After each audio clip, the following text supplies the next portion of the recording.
Hey, let's learn about cross products. Let's take one fraction, that is, let's take 1 by 5. Now, if I write, let's take five equivalent fractions of this fraction. So let 1 be 2 by 10. If I multiply this 1 by 5 by both by numerator and denominator by 2, then we will get 2 by 10. If I multiply 1 and 5 both by 3, we will get 3 by 15. If I multiply this by 4, we will get 4 by 20. And then if I multiply by 5, we will get 5 by 25. So these 5 are equivalent fractions. That is, these all are equal. Okay. So if these are equivalent fractions and these are equal, let's take these two. Let's take these two. If 1 by 5 is equal to 2 by 10, right? Let's take what? Let's take this one. These two. So if it is 3 by 15 and is equal to 4 by 20. Let's take one more. Let's take 4 by 20 is equal to 5 by 25. These two. So 4 by 20 is equal to 5 by 25. In all these three cases, let's say that this is 1, 2, and 3.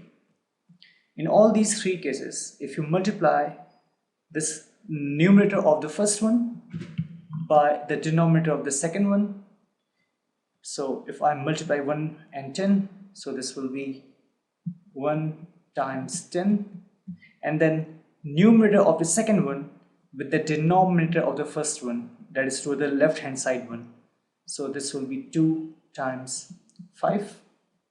This will be 10 and this will be 10.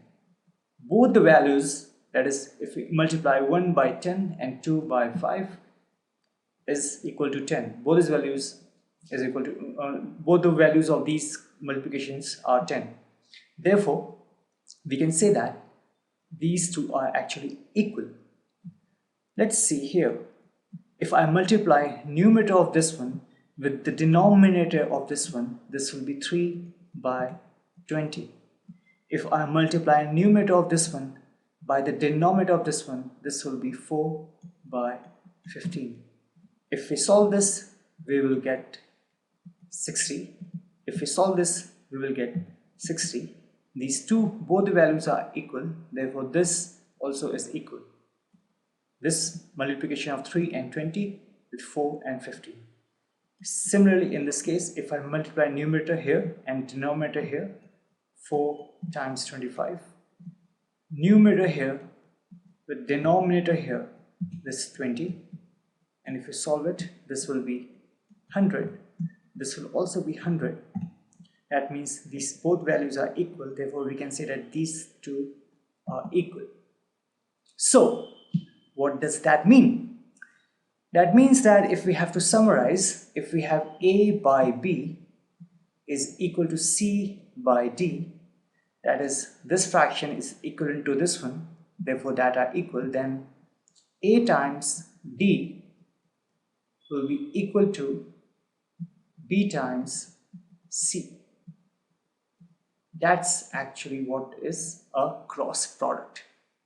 Again, numerator of this one and denominator of this one, numerator of this one with the denominator of this one, these both the values will be equal each time, every time, if the two fractions are equivalent fractions. Okay, this is known as cross product. This method of cross product will be used in throughout, whenever you'll solve any problem. In most of the cases, you will use this cross product as a very important method to solve the numerical problems.